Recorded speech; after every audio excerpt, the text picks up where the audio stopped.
In the back of your packet is this worksheet. It says ways to divide on the top.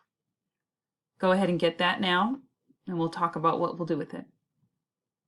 All right, it says ways to divide, and on my paper I have a division problem, and I also have the paper filled in, because this is an example on how you are going to fill in your paper. You have a different division word problem on this page and then the next page as well. So you will be doing 2 sheets of these. Even though your division problem is different, the way you fill it out will be the same. So the first thing you're going to be doing is you will explain in words this division problem.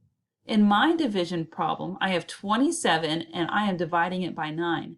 That means I am sharing 27 9 equal ways. So I'm writing it out in words. You will explain your division problem in words. Also, equal groups. The next step is equal groups. I have 27 pink dots, and I have grouped them by 9. And when I did that, I ended up with 3 groups. Now there's another way of doing this. I could have split up 27 into different groups until I had no more, and I would have ended up with 9 groups with 3 in each group. So either way will work. So that's how you are going to represent this with equal groups.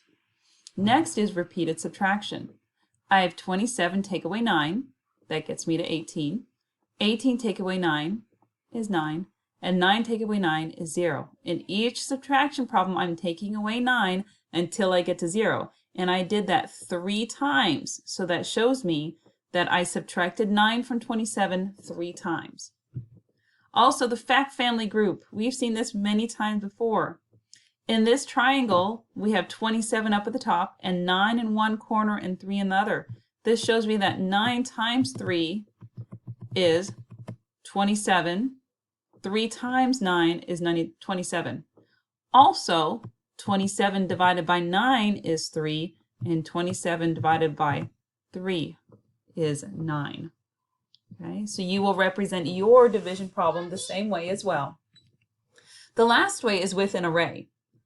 So I drew an array. It's not the most perfect array, but I have dots to show I have 3 rows, and there's 9 of them, and not the straightest way, but that means I can split up 27 into groups of 3, and there will be 9 of them, or I can split up 27 in groups of 9, and there will be 3 of them. So those are the different ways that you will be representing your word problem. Follow the examples and do that with the one on your piece of paper.